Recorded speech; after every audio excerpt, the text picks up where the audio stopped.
There is this mystical narration from Muhammad sallallahu alaihi wasallam where he says, the time is almost approached, the time has almost come that some of the demons that Solomon had cast out in the sea will appear amongst you and sit with you in your masjids and teach you the Quran and talk to you about the ahadith.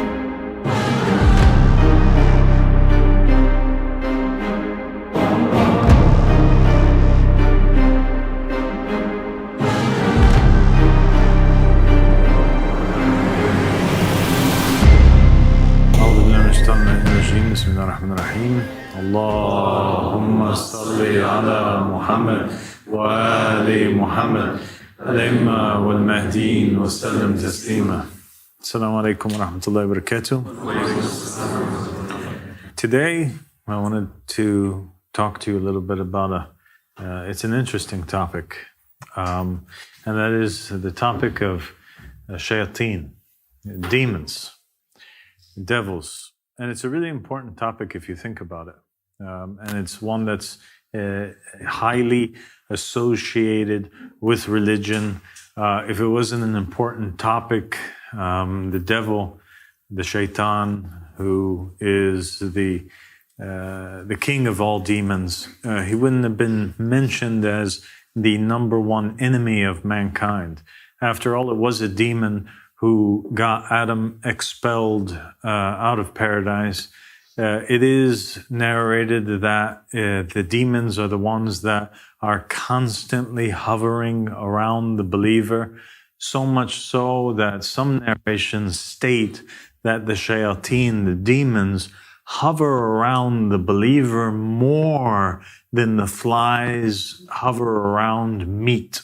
So that's how attracted they are to the believer, and that's how much they dedicate, their time and effort to leading mankind astray. And also in the Holy Quran, the devil himself, Iblis Lanatullah alayhi, says that he's going to be coming at mankind from the left, from the right, from above them, from below them, from all around them, in order to lead them astray and cause them to doubt. So it sounds like a pretty important topic to me. And even, by the way, in universities in the United States and in other countries around the world, they have entire courses that are dedicated to the study of demonology. So together, let's all, before we start, say together in one breath, A'udhu billahi minash shaitanir rajim. A'udhu billahi minash shaitanir rajim. A'udhu billahi minash shaitanir rajim. It means I seek refuge with God from the accursed Satan, the Rajim. The La'in means cursed. Rajim means somebody who is stoned because of the stoning of the devil that took place at the hands of Abraham alayhi salam. So today we'll start off by mentioning a hadith from the Prophet Muhammad sallallahu alaihi wasallam, and it was also mentioned by the Ahlul Bayt alayhi salam. And they all said that whoever saw us has saw us, for verily the Shaitan does not take our image. And I think that that's a really important, starting point. It's a really important hadith that has in it many secrets. When we first hear about it, we think to ourselves, okay, the Prophet Muhammad sallallahu alaihi wasallam, he's saying that basically, if anybody has a dream about me, they don't have to worry. It's not the devil that can take my image. Whoever sees me in a dream, in fact, has seen me.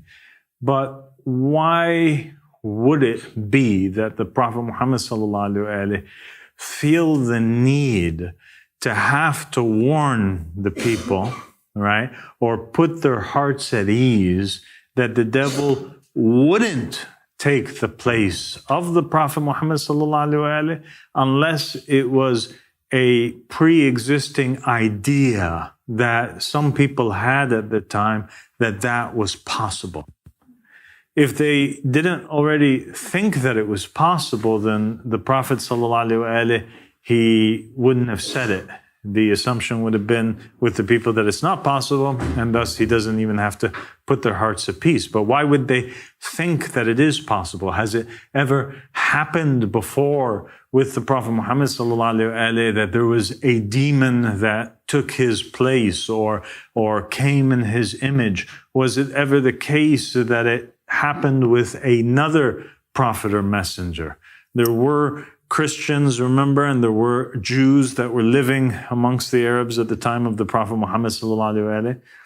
The devil never had the ability to take the shape of the Prophet Muhammad sallallahu alaihi wasallam. We know that from the hadiths, but we also know that the scholars differ regarding the interpretation of this hadith. The scholars, some of them say 100% the devil can't take the form of the Prophet Muhammad, but this was not the case with the other prophets and messengers. This was only the case with the Prophet Muhammad and his family. It's something special that was given only to them. And then the other scholars will say, no, that's an impossibility. All the prophets are from God. The devil has the ability to take no image of any of the prophets or the messengers. Anybody who sees any of them has really seen them. But remember, the hadith doesn't say that, and nor is it talking about all of the prophets and the messengers. It's only talking about Muhammad and the family of Muhammad specifically. And we do know that in the Jewish narrations and in some of the Christian narrations that we have that have survived and that exist and that Jewish people still believe in today, there is a very famous story about just that. A demon, a devil, taking the form of a prophet or messenger and causing a great fitna. And that demon, his name was Ahmadi. And he also goes by Asmodeus, okay?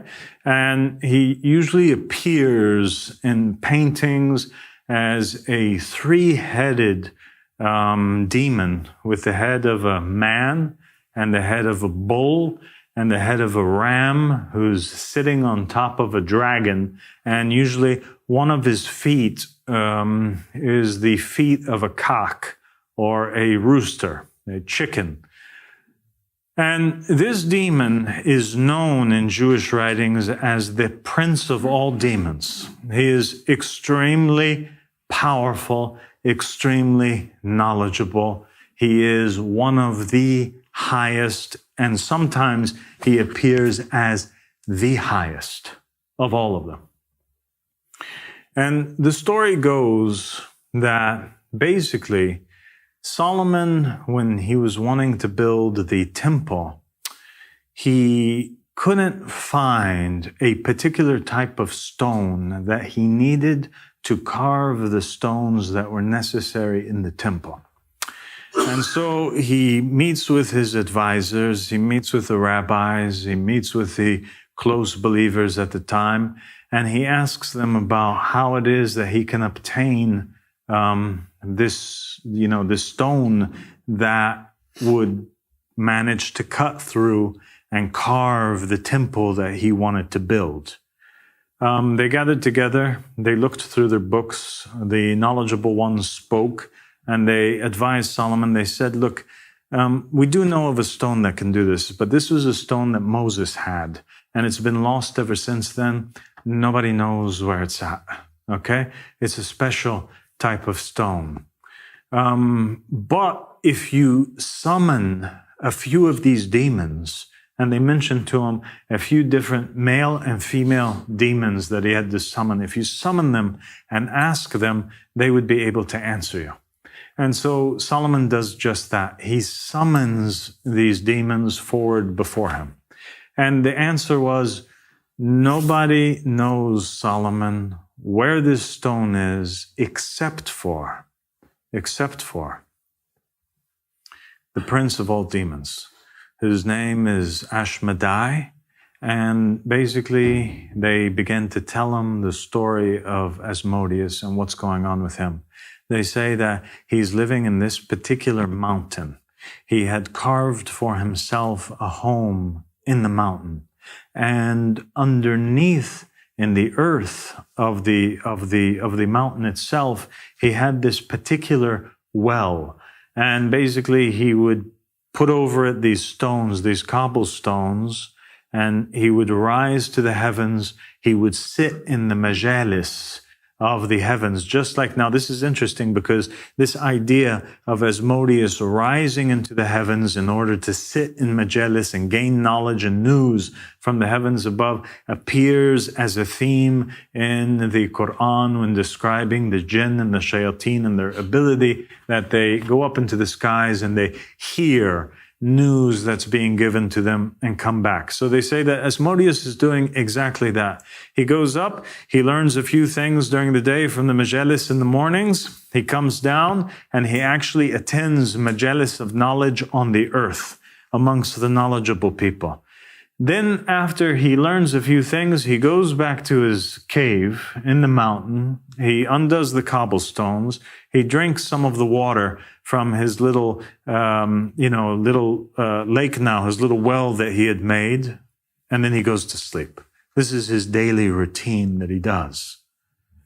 And so Solomon determined to find this stone that Moses had, that only Asmodeus knows the whereabouts of where it is, decides to come up with a plot with one of his advisors to entrap this demon.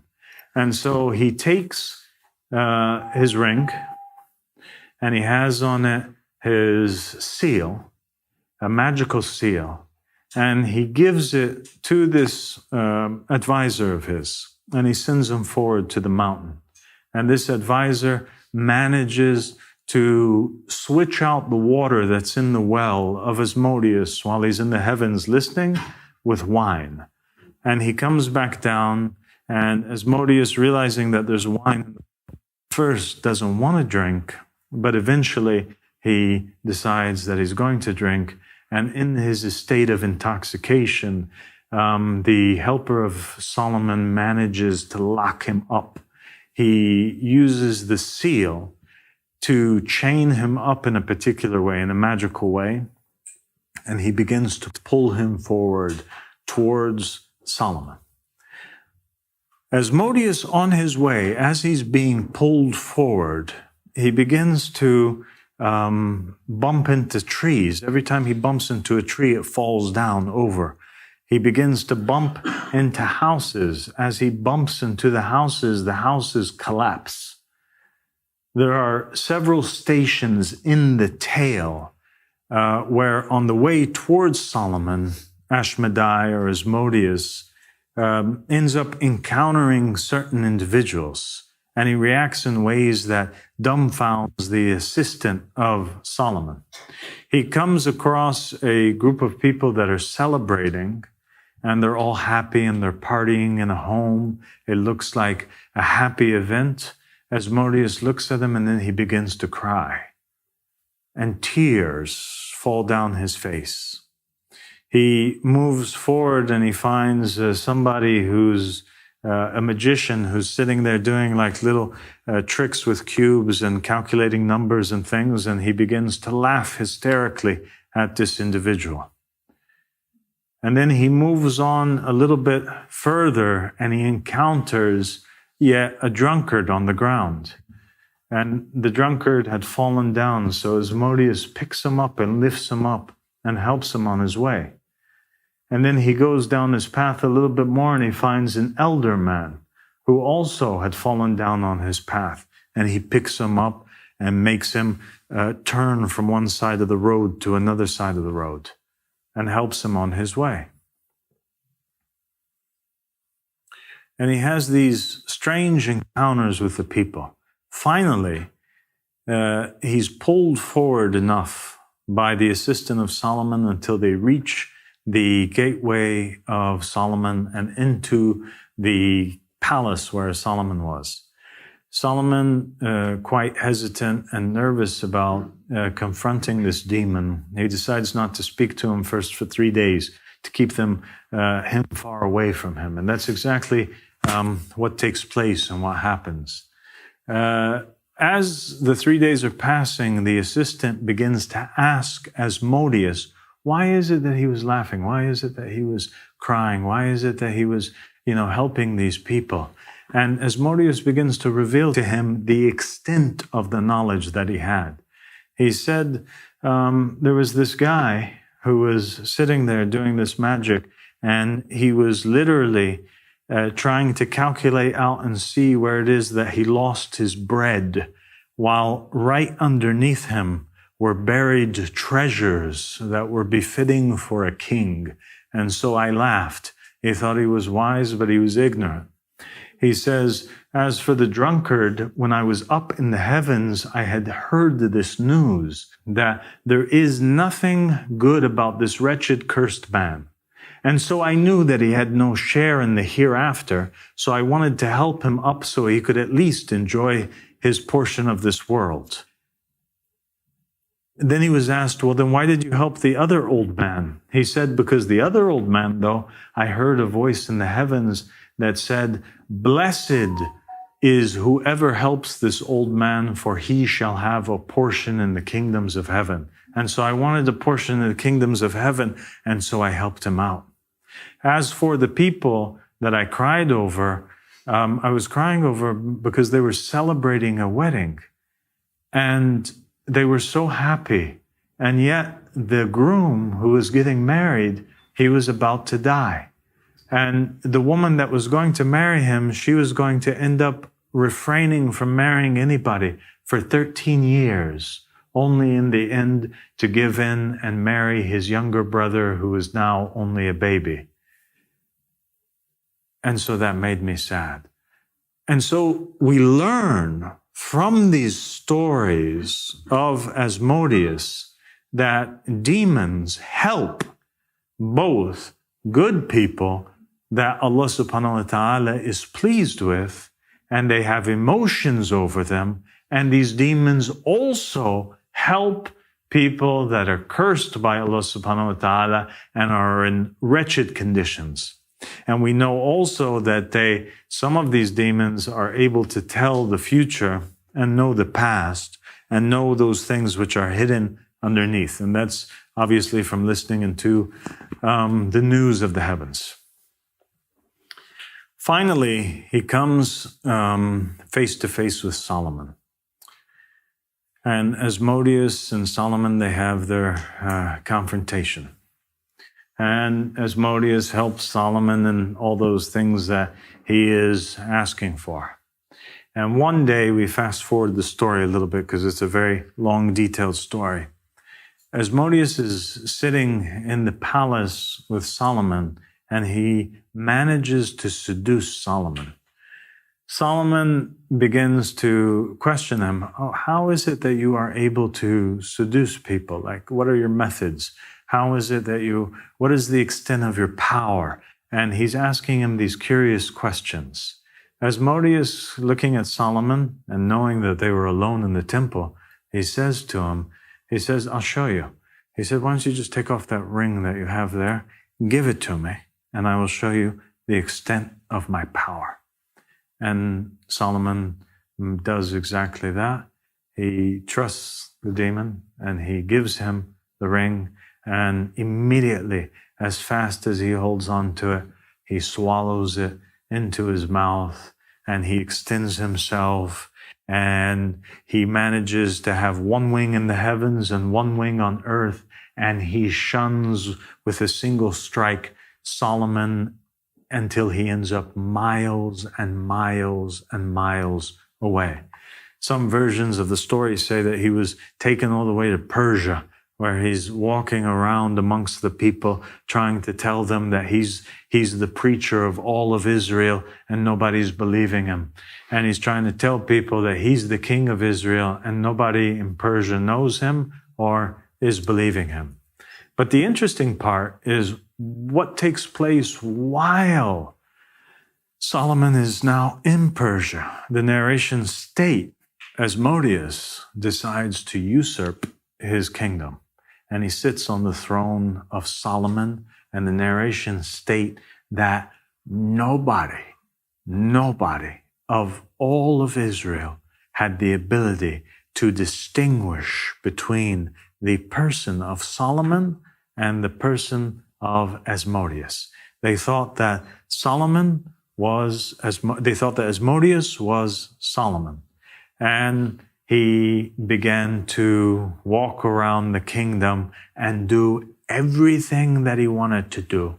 And he began to reverse the laws, and he began to, little by little, command evil, and he did everything that he wanted to do.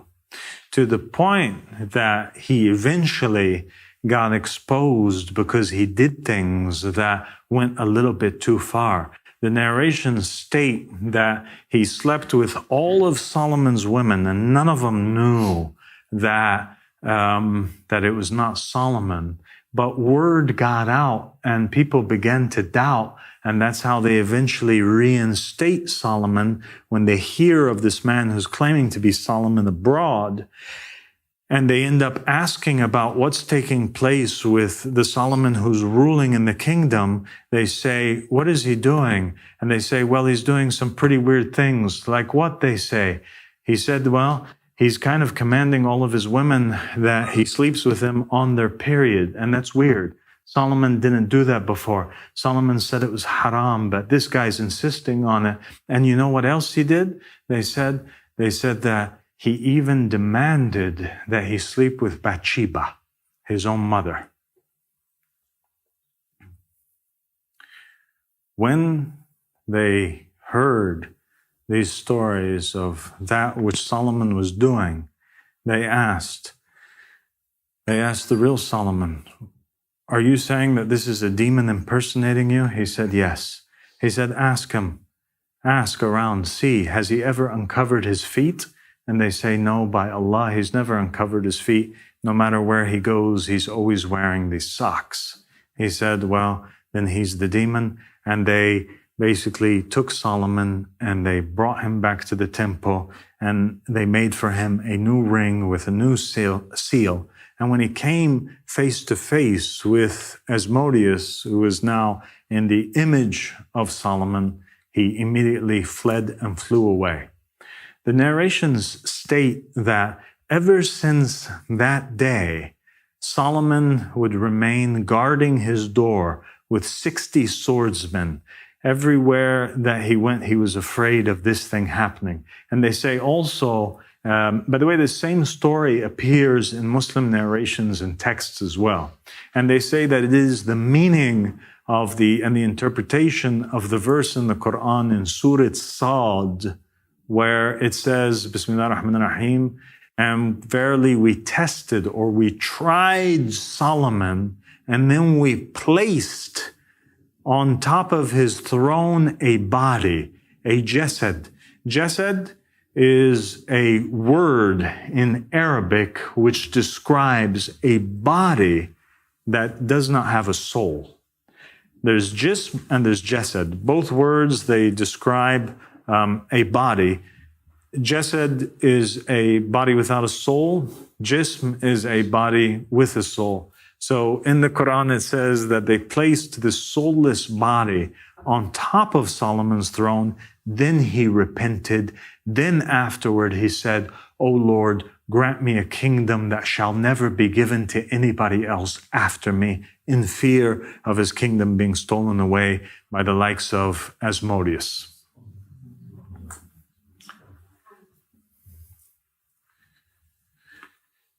Now, the nature of how this took place, people differ in regards to this. Some people say that Solomon with his body was transported to Persia, and Asmodeus shapeshifted into the form of the prophet Solomon.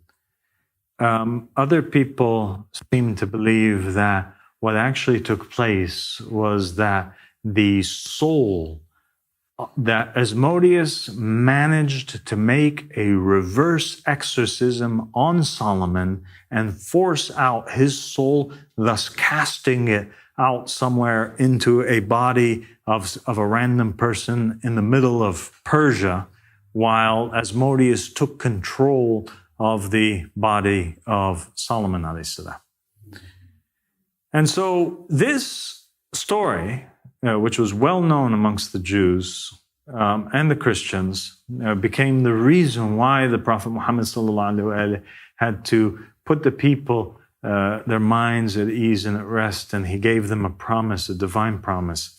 And he said that one of those things that was given to Muhammad and the family of Muhammad that was not given to any other prophet or messenger before is that the Shaitan is not able to take their form, not in the dream world and also not in the physical world. It is an impossibility. And that's why you find also in the narrations of Muhammad and the family of Muhammad, the Shaitan appears many times to Muhammad, to Ali ibn Abi Talib, to the Imams from the Ahl Bayt alayhim salam, but they always appear in the form of other human beings. Now, there's something that's interesting that connects the story of the demons from the time of Solomon with you, all of you, and this particular time that we're living in. Because there is this mystical narration from Muhammad sallallahu alaihi wasallam where he says, the time is almost approached, the time has almost come that some of the demons that Solomon had cast out in the sea will appear amongst you and sit with you in your masjids and teach you the Quran and talk to you about the ahadith.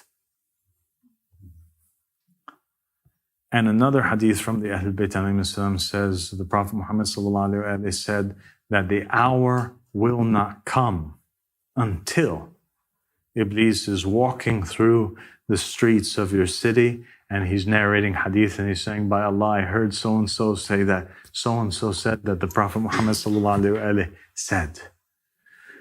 So now this is quite a shocking but important revelation, because now the Prophet Muhammad is saying that in his nation there will appear demons in the form of misguiding scholars. A misguiding scholar is a Dajjal. A person a Dajjal is somebody who's trying to use religion to lead somebody astray. And the Prophet Muhammad ﷺ says that these ones will appear amongst you. And knowing how Asmodeus was one of those demons that Solomon had locked up. By the way, in Arabic, he has another name. The name of Asmodeus in Arabic is Sakhr. Sakhr means rock. And rock was his name because Solomon eventually casts him and locks him inside of a stone. He ends up being locked in there for a while and cast into the sea eventually to come out in this day and age. Well, who else did the Prophet Muhammad ﷺ warn us about in the end times? The non-working scholars. He said that their fitna will be greater than any other fitna. The fitna of the scholars would be harsher, worse upon the nation. He fears more about them over the nation than he does from the armies of Yazid ibn Muawiyah. This is what the Ahl Bayt alayhim said. Yeah? And we see that today. And today, Asmodeus is back. And he has a name where he actually sits as a lifeless body, exactly as described in the Quran. He is sitting in Najaf, He goes today by the name of, and he is the same demon that lived in the time of the Prophet Salomon alayhi salam. Anyway, thank you guys for listening, and inshallah we'll meet again. I will talk about more demons inshallah. Assalamu alaikum.